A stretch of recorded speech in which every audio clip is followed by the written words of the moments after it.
Is it indisputable to you that Jesus Christ existed, for example?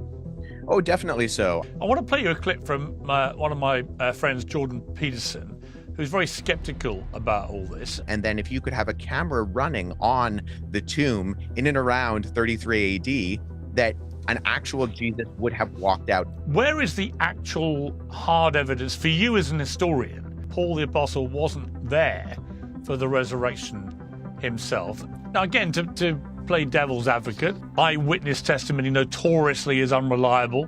How do you counter that argument that there's an inconsistency there? Who's to say your one's the real one? Yeah, well, I think it's a rather foolish argument in that... Do you see evidence of mythology creeping in? Yeah, I mean, there is a historical consensus in terms of dating the Gospels relatively late. And why do you think, Wesley, it could be a lot earlier than the assumed scholarly consensus? What happens when a Bible scholar nobody knew about just a few weeks ago faces off against a world-famous journalist who asks him 10 of the hardest questions he can think of about topics like Jesus, the Bible, the resurrection, and more? And what happens when, in his answer to the last question, the Bible scholar goes completely against what is considered to be the universal consensus? Let's find out. Question 1. Is it indisputable that Jesus Christ existed? Is it indisputable to you that Jesus Christ existed, for example? Oh, definitely so. I think we can say pretty unequivocally that a character, a first-century Jewish itinerant rabbi by the name of Jesus of Nazareth, did walk the dusty streets of first-century Roman-occupied Judea. I think that even the most skeptical scholars will grant that if we know very little about Jesus, we know that he did exist and that he was crucified in and around the beginning of the first century under the overseeing of the governor of Judea, Pontius Pilate. Even the famous Bible critic Bart Ehrman has said, Jesus existed, and those vocal persons who deny it do so not because they have considered the evidence with the dispassionate eye of the historian, but because they have some other agenda that this denial serves. Question 2. What do you say to Jordan Peterson, who is more skeptical? I want to play you a clip from one of my friends, Jordan Peterson, who's very skeptical about all this. Profound religious account is bottomless. And the biblical representations are like that. There's no limit to the amount of investigation they can bear. And so it's inexhaustible in its interpretive space. That's true.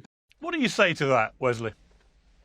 Yeah, it's interesting, Piers. I really appreciate Jordan Peterson and kind of the angle that he reveals on the biblical text and some of the kind of allegorical perspectives that it reveals. I don't deny that in the least. In fact, I think I've found Peterson very helpful in his Jungian approach in drawing some of those things out, whereas maybe prior to finding Jordan Peterson, I might have dismissed them in a way that I think was probably too soon to do so. However, I think two things can be true at the exact same time, Piers. I think we can grant that there is meaning that goes beyond the text, but not deny that there were actual events that took place, that people like Jordan Peterson talk about from the biblical narratives, individuals at the core, like Jesus Christ, actually existed, actually walked this world, did predict his own death and resurrection. And then if you could have a camera running on the tomb in and around 33 AD, that an actual Jesus would have walked out on the third day after his crucifixion and burial.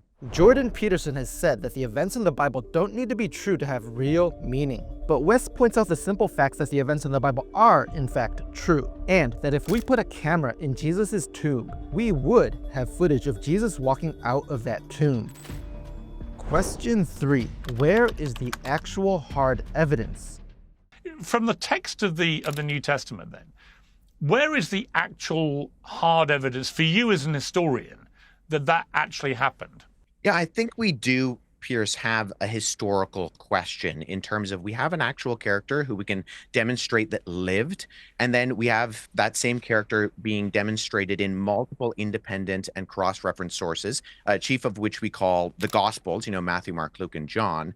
But just because those are religious texts now doesn't necessarily negate that they are historical texts. These were independent written sources that come from the time frame. If we want to know about someone from the ancient world or history in general, we go to the earliest sources, preferably eyewitness sources. And I think that's what we have within the Gospels. So we have a character who lived, who died, and then a character who is said by an early Jesus community to have been resurrected. And the accounts of that are not just kind of scant. They're not seeing Jesus off from afar as some sort of apparition or something like that. What we have is the case of instances of the early Jesus community saying they walked with him, they talked with him, they ate with him. And this happened over the course of, as Luke in his combination, the Gospel of Luke and Acts, says over the course of 40 days. This wasn't a short event. And so there were as many as, Paul says, up to 500 witnesses who took part in this event before his ultimate, resurrecting, going to the ascension of the right hand of the Father. And so it's a historical question, Piers, in the sense that we have to account for what is the best inference to the explanation of this particular thing happening. And I would contend that given the historical data that we can look at, I don't think it's out of the realm of possibility to explain this from a historical perspective, and that when we do so and we look at the independent testimonies that all intersect on this particular event, we actually, the best explanation to that is that this event actually did take place.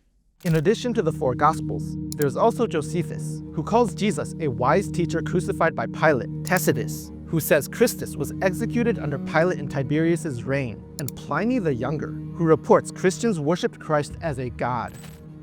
Question 4. What about this counter-argument? The counter-argument is that Paul the Apostle wasn't there for the resurrection himself, and there's no other reference really, other than I think the 1 Corinthians chapter 15. There's only one other reference to the fact that 500 people witnessed this. Does any of that, in your eyes, put more doubt on it? I don't think so, because I think when we look at something that we can try to historiographically explain, we look at the various explanations and then we account for the data. So you're correct in the sense that 1 Corinthians 15 is the only place that's mentioned where we talk about these 500 witnesses who saw Jesus all at once. However, when you corroborate those with the accounts that we find particularly in Matthew, Luke, and John, I think it does explain, especially when you have the instance at the ascension in Matthew and Luke, that those 500 people could have been the individuals on the mount when Jesus ascended. It's not overt in the text, but I think even the fact that we have one instance of this being spoken about, and then we can look at the individuals, Matthew, Mark, Luke, John, and then others in the New Testament documents that talk about the resurrection of Jesus, that, even James, the brother of Jesus, in the Epistle of James, referring to his brother as our glorious Lord, a title that is attributed only to the God of Israel, Yahweh. So I think we have to explain these particular instances where we don't just have people who are friendly to this happening, but we have individuals who are actually hostile. In James, the brother of Jesus, who the Gospels tell us that Jesus' family was actually very hesitant in how public Jesus' ministry was. Then we have likewise Paul, who started his life as a persecutor, and that has a radical 180 in terms of him then going on and writing the majority of Holy Scripture within the New Testament. That's the big question, isn't it? Why else would Paul and so many other people completely change the direction of their lives, even to the point of horrific death, unless they actually did witness something incredible? Question 5. But we can't trust the eyewitness testimony, right? Now, again, to play devil's advocate, the argument against it goes, look, all these witnesses were likely to have been pretty primitive, mostly illiterate people. Eyewitness testimony notoriously is unreliable. It's the least credible evidence in a courtroom these days, for example. And since the historical method doesn't deal with miracles, it's ridiculous, people say, to base any history on it. And even Matthew's gospel tells us when Jesus appeared in front of his 11 disciples, some of them doubted, to which people say, well, if even not all his disciples believe this. Why on earth should we? Yeah, I think there are a few things going on there. In terms of the historical method and how we actually evaluate things, we only have witness testimony. You do have something that's very different than a courtroom in a modern legal setting, right? Even something like hearsay. Well, all of ancient history in one sense is hearsay, but that doesn't apply when we apply it to the historiographical method. We need to use the same standards that when we would look at something like, say, the biographies of Tiberius with Velleius Paterculus, Tacitus, Suetonius, and Cassiodeo. When we have multiple instances of reporting on someone's life, we look at both the things that they agree on and the things maybe where they have a differentiation in detail, and then we try to the best of our ability explain some of the different instances that are going on. Now, I would say, to the accusation, well, these are just ancient, illiterate people. That's what C.S. Lewis referred to as chronological snobbery. Just because people are ancient neither means they're stupid nor that they don't know what's going on. And what we have in terms of this event is really early on after Jesus's death, we have an explanation of what if the resurrection didn't take place, what we would expect. The 11 disciples are hiding in the upper room. They're scared. They're aware of other messianic movements in the ancient world. Individuals like Simon Bar Giora, who claimed to be the Messiah when his movement was squashed. So when he died, when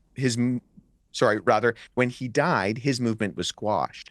And so I think we have to look at, okay, what explains these 11 scared disciples then going on to not just proclaim that Jesus did rise from the dead, but actually went to the point of risking their lives in persecution. And some of them did die for that proclamation. And so I think it's not outside of the realm of possibility for history to actually be able to evaluate this evidence and say, okay, we have these questions. How then do we explain something like an empty tomb, or even Jesus's disciples go back and the account of the Pentecost happens in Jerusalem. So Jesus's disciples go back to the scene of the crime in the town where people would have saw him crucified, and now they're proclaiming he's resurrected. Well, why would you go back to the place where people could have actually known what actually happened, especially if you're trying to be disingenuous or dishonest? And then that's where it happens. And Stephen is the first martyr. That also happens in Jerusalem. That would have been a warning shot across the bow for the disciples if they wanted to continue on proclaiming these things. They would have realized that this is controversial, both in Jewish circles and in Gentile circles, to be proclaiming these things, to be declaring Jesus as Lord. One of the earliest confessions of Christianity was Jesus is Lord, when the society was saying Caesar is Lord. And so there were risks politically, there were risks religiously, and yet the disciples go on to proclaim these things, even to the detriment of their own lives. What explains the 11 apostles and so many other people being willing to die horrible deaths for what they saw? If it was just one or a handful of people, then yeah, maybe they were tricked. But an enormous group of people? No. It seems way more likely that the best explanation is that they actually saw what they say they saw. Question 6. Isn't Jesus being God contradictory? What do you say when people say, well, look, there are parts of the New Testament that allude to Jesus as now has been the Son of God, and then there are parts where he appears to be God himself? How do you counter that argument that there's an inconsistency there? Yeah, so Son of God is a title that is reserved for not differentiating Jesus from God. In John's gospel in particular, we have instance where Jesus is referring to himself as the Son of God in a way that actually has the Jews picking up stones to stone him. And when he says, what of these good works are you going to stone me for? They say, not for your good works, but because you call Jesus your Father, making yourself equal with God. And, Jesus then, he doesn't say, oh, no, you've misunderstood me.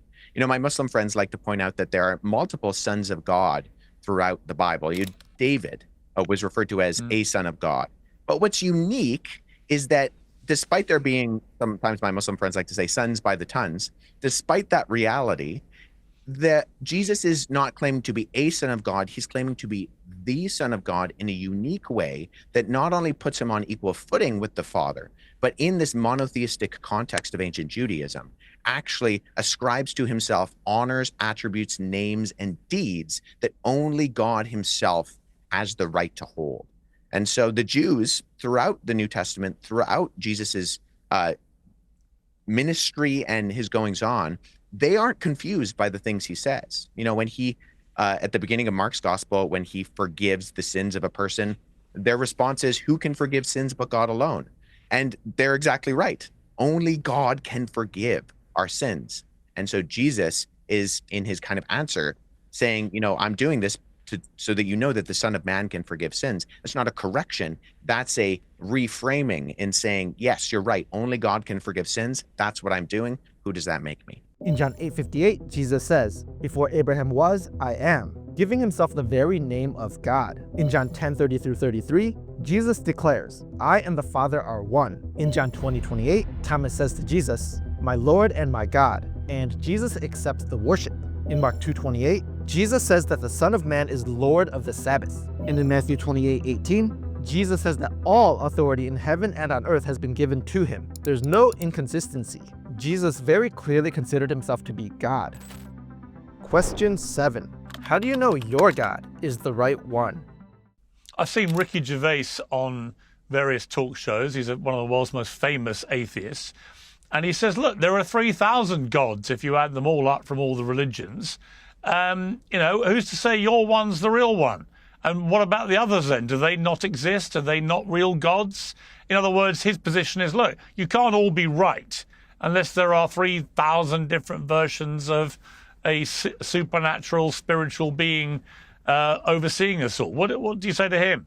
Yeah, well, I think it's a rather foolish argument in that competition doesn't negate objective reality.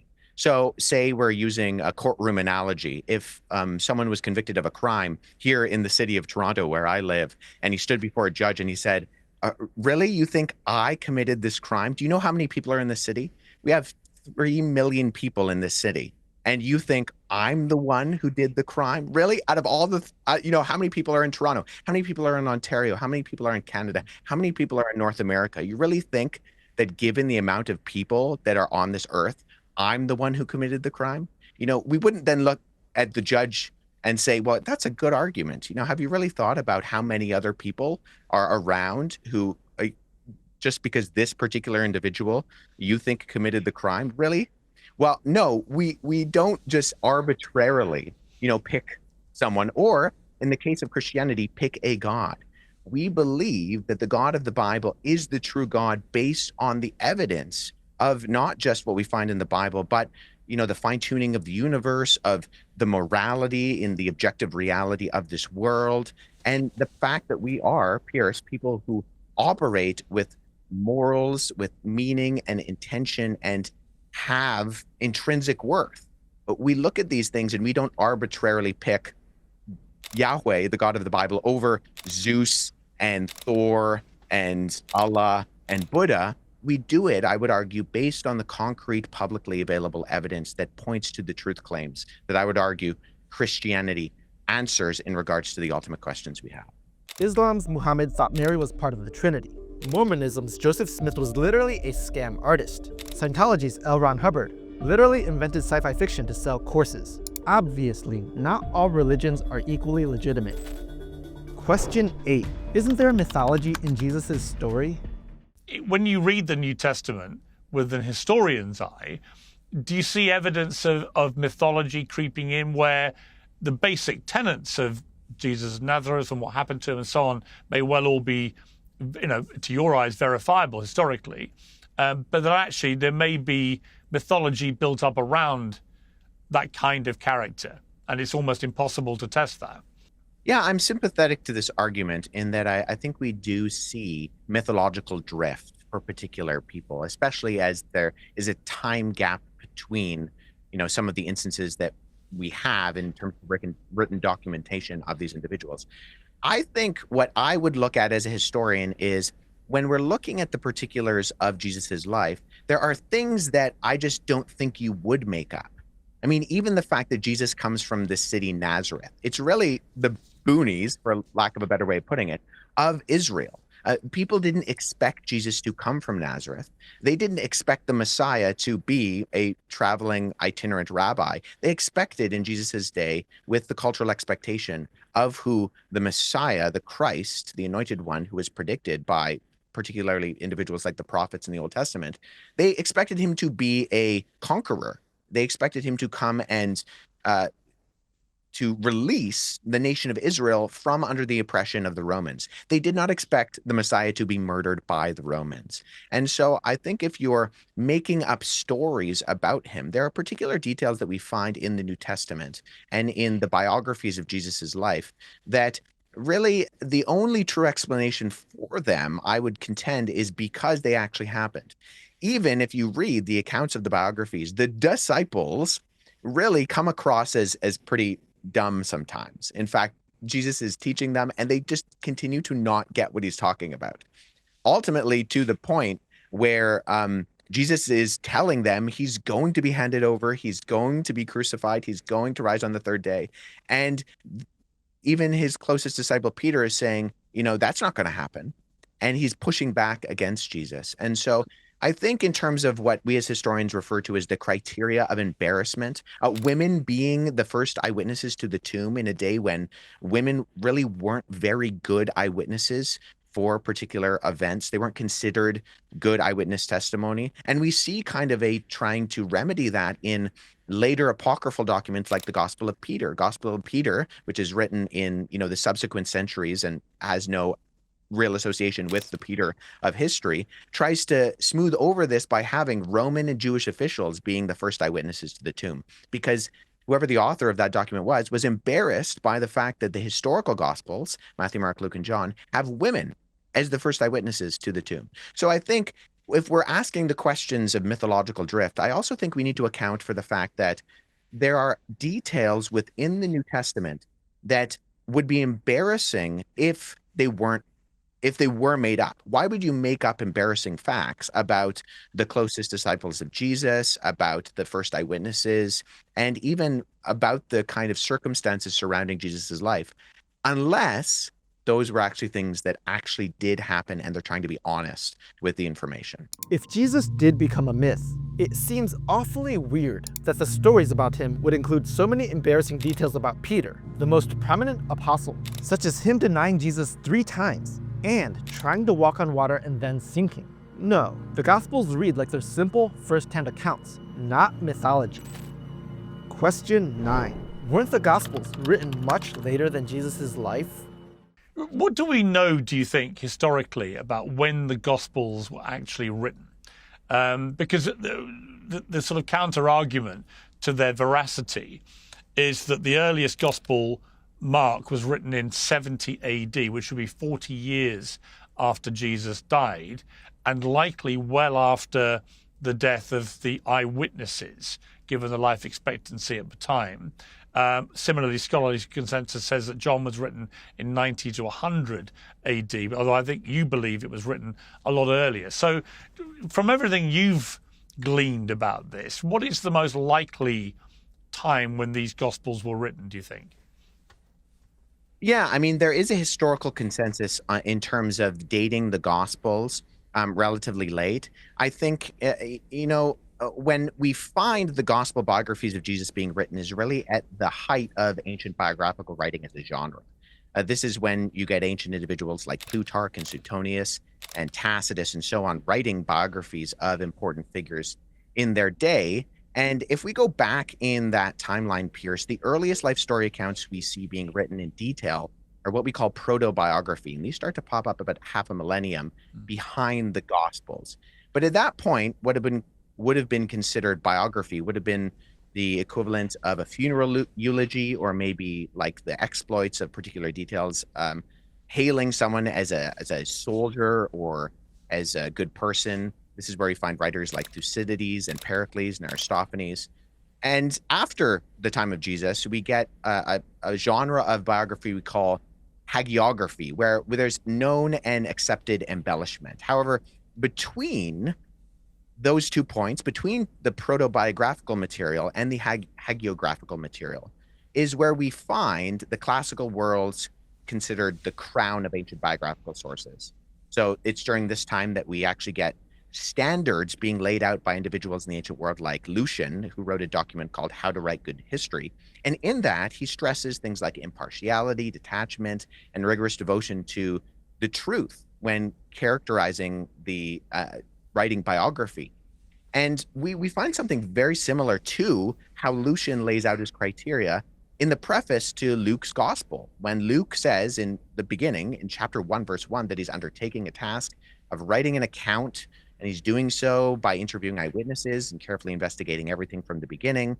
And so that's where we find the biographies of Jesus' life being written. In fact, Alexander the Great, who died in 323 BC, the earliest material we have for his life are the exploits of Arrian, which are written 450 years after Alexander the Great wrote. And so even if we're taking more of a skeptical date and putting kind of the earliest gospel as John in the 70s maybe, that's still a lot earlier than we have for basically every other ancient biography, bar maybe a couple, for people in the ancient world. Now, I would, and I can, explain my reasoning for that, date the Gospels really far much earlier, within closer to the time frame of Jesus. But even if we're going by the skeptical dates, we're still getting these biographies of Jesus being written much more early than some of the most important figures in the ancient world, like Alexander the Great, where we're waiting hundreds of years, where with Jesus, we're really only waiting a couple of decades. There's also Julius Caesar, who was assassinated in 44 BC, yet Suetonius didn't publish his life of Caesar until about 121 AD, a gap of about 165 years. Augustus died in 14 AD, but his full biography by Suetonius appeared around 121 AD, more than a century afterward. Hannibal died in 183 BC, and the main surviving account by Cornelius Nepos came around 30 BC, about 150 years after his death. Pericles died in 429 BC, but Plutarch's Life of Pericles wasn't written until about 100 AD, over 500 years later. And this is all assuming the first gospel account was written 40 years after Jesus died, which Wes would argue against. Question 10. Why do you think the Gospels were written earlier? And why do you think, Wesley, it could be a lot earlier than the assumed scholarly consensus? Yeah, well, I think if we go by the assumption that Mark is written first, which I think is approximately reasonable to assume based on a number of different factors, and then then Matthew and Luke come afterwards. Well, Luke's prologue certainly indicates that he's, as I said before, he's writing up an orderly account on the basis that previous accounts are either not as well researched or simply floppy in their writing. And I think if you look at Mark's syntax and grammar, and the flow certainly qualifies a bit of an unorderly account. So I think that Luke probably has Mark in mind when he makes that comment. And I do think that the evidence bears out a literary relationship between Matthew and Luke based on their parallel usage in sections that certainly extract wording that is very, very similar, if not identical, and most likely indicates Luke coming after Matthew. However, Luke was a traveling companion of Paul, and Luke writes the Gospel of Luke and then Acts. They're kind of a part one, part two. Well, we know based on external biblical evidence, so sources outside of the Bible itself, that Paul dies in 64 AD, and then Peter between 64 and 68 AD. And I think actually that that Luke's book of Acts is making an argument with a relationship between the connection of the apostolic brothers of Peter and Paul. According to Richard Balcom, who's a historian in the UK, he actually ascribes that Acts is written at least before 64 AD. And Acts follows Luke's gospel, and Matthew predates Luke, and Luke precedes Mark. And so therefore, it isn't ridiculous to put Matthew, I think, because Luke doesn't include Peter and Paul's death. And we know that both Peter and Paul die somewhere between 64 and 68 in the same city in Rome and are martyred. And yet the book of Luke, the book of Acts doesn't include their death, even though the argument kind of flow throughout it is to connect these individuals. So I think we can say, at minimum, Acts is written before the death of Peter and Paul. So therefore, I think at the very least, given the lack of Peter and Paul's death, it's a good marker to put the synoptics pre-70. That's Matthew, Mark, and Luke. And I'm certainly not alone in on that early dating either. You know, Richard Balcom, who I mentioned, Dan Wallace, Peter J. Williams, John Dixon, F.F. Bruce, Jonathan Bernier, Michael Kruger. There are lots of scholars who do that. But I would put Mark anywhere within the realm of 40 or 50, and then the other Gospels not coming long after that, but certainly all of Matthew, Mark, and Luke before 70 AD, and getting right into kind of the first couple of decades within the early eyewitness testimony of Jesus's life. For reference, Dan Wallace dates Mark to about 55 to 61 AD. Peter J. Williams dates Mark to the mid-50s to the early 60s. John Dixon dates Mark to about 45 to 60 AD. F.F. Bruce dates Mark to about 64 AD. Jonathan Bernier dates Mark to about 42 to 45 AD. And Michael J. Kruger dates Mark to about the late 50s to the mid-60s AD. I really like Wes Huff.